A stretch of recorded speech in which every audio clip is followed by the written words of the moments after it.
Wait, this is only 9 minutes. Maybe we'll watch another one.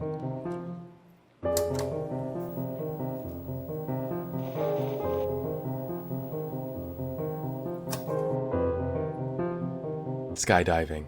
The perfect activity for adrenaline junkies who want the experience of flying. Would you guys skydive? You know, Mar will be skydive. I would never. Through the sky. For many, this may seem like a very threatening pursuit, but No. it's actually very safe. No. Only No about way. 0.000045% of skydives result in a fatality. Nope. See right here. Only 0.000045 result in a fatality. Okay, there's still a chance. Still, the thought of falling into that unfortunate statistic is terrifying. This first video we'll be looking at is a recording of the final moments of Ivan Lester McGuire. Ivan McGuire was a 35-year-old experienced skydiver with over 800 completed dives. This was a great passion of his. However, on April 5th, 1988, Ivan made his final jump. After already doing 2 jumps on this particular afternoon, Ivan was getting ready for his third. This time was a bit different though. He was filming a video of a skydiving instructor training a newbie for their first jump. This video shows the final moments right before the jump.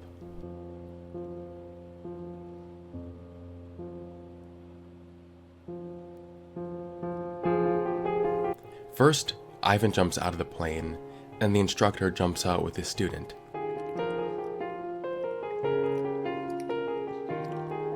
We see them deploy their parachute, and this is where things go wrong. You ever have one of those moments where you're on your way to the store and then halfway there you're like, oh crap, I forgot my wallet? Well, this was sort of like that, except Ivan forgot his parachute and he was falling from the sky at terminal velocity. We see Ivan reach over to pull his parachute only to realize it's not there. What ensues is Ivan panicking as he realizes his fatal mistake.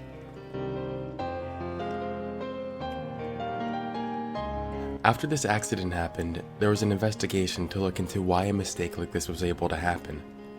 According to the Federal Aviation Administration, no one is allowed to jump unless the pilot checks their parachute first. Wow. It seemed that since Ivan was wearing very bulky video equipment on him, the pilot mistook that for the parachute. And Ivan being so comfortable with doing this, and being tired from already jumping twice that afternoon already, just wasn't thinking about it too much.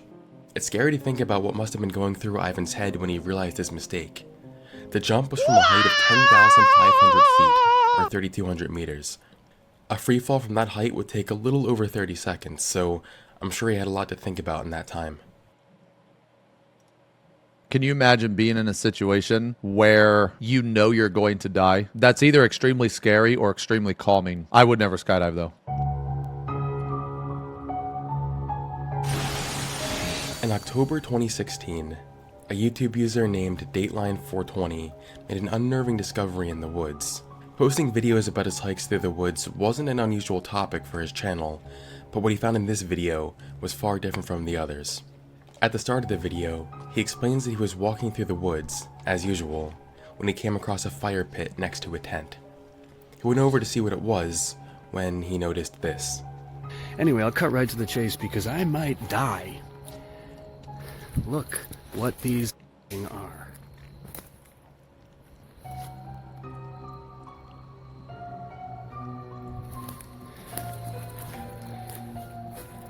This is creepy. What's going on in here? These are all different people, and they're all just... This is Utah, Florida. They're all different. And look at this shit. This could be like trophies. Like, look where the we are. Who the does something like this? Later on in the video, he sees a bunch of sticks that are lashed together that seem to have been used prior to create some sort of cage. Or this. Holy shit, I just realized what I'm looking at.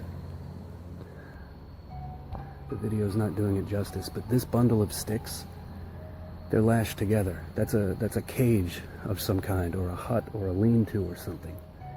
I'm assuming that whatever this is, or was, collapsed. The video ends with them hearing a voice nearby and then fleeing the scene. And 7. Oh, I heard voices. We have to get them out of here.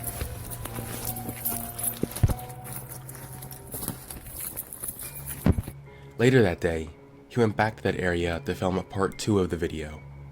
He said he returned so that he could pin the location on Google Maps for future reference. Determined to get more information, he returns to the ominous missing posters, takes one, and runs away with it. Hopefully they left fingerprints.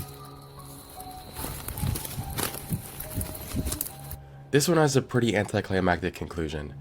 According to the description of the videos, the person who recorded this went to the police with this information, and when they investigated, the residents of the adjacent property said the posters were being used as decorations for an upcoming Halloween party. Which would make sense because all this happened in October. Nothing more ever really came of this. Okay. Okay, dude, that's crazy. Is that what they want you to think? Oh, okay.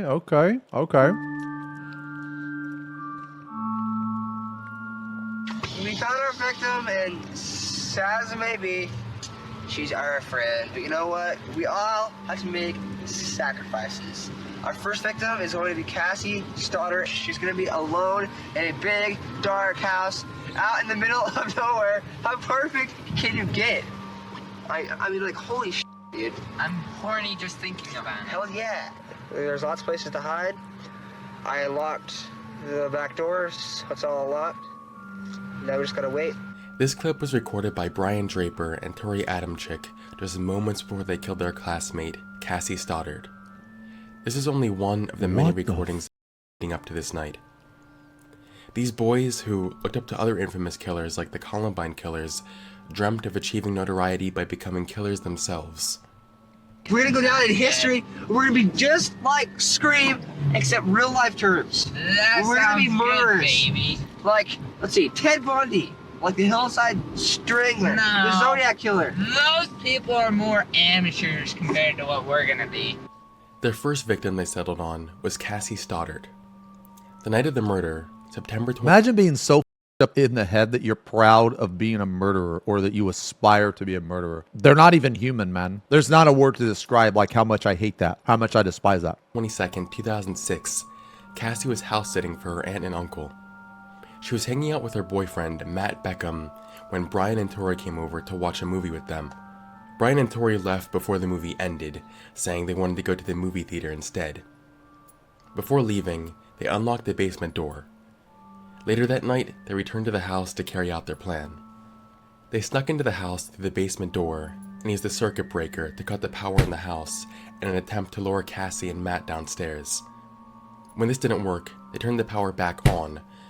Matt, seeing how frightened Cassie was, called his mother to see if Cassie could stay at his house that night. Cassie refused, as she felt it was her duty to see through her obligation of watching the house.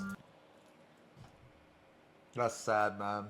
That's so sad. She probably would have lived. At around 10:30 p.m., Matt's mother picked him up from the house, leaving Cassie by herself. This is when Brian and Tori made their move. They cut the power to the house once again and went upstairs, where they found Cassie laying on the living room couch. They slammed the closet door to scare her, and then stabbed her 30 times in the chest. When they fled the scene, they made this final recording. I just killed Cassie. We just left her house.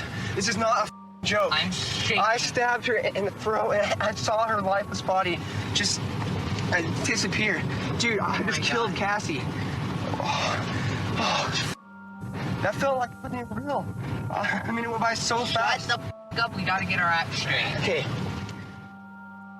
They left behind a plethora of evidence, so it wasn't long before they were caught. In the end, That's they both so tried blaming each insanely- other for the murder. In the end, they both tried blaming each other for the murder. Just worthless, literally born to do nothing but cause grief, harassment, murder, just vile shit. Like, this is like, they're not even human. They're both currently serving a life sentence without the possibility of parole at the Idaho State Correctional Institution. They wanted to go down as ruthless killers, but in the end they just made themselves look like cowards. For a full dive on this case, I recommend you watch 3 videos that Explore With Us has made on this, where he goes way more in depth on these videos, and an analysis of their police. You know, when they showed the boyfriend, the picture they showed looked like an interrogation room, and I bet you 100% they thought it was the boyfriend at first. Interrogation. Thank you for watching, and I will see you on the flip side. What's even more is that they were friends with her, right? Because she invited them over. Dude. Oh, man. That's sad, man. That's sad. This video was insane. I'm not going to say this was a good video, but I'm going to say this is an insane video.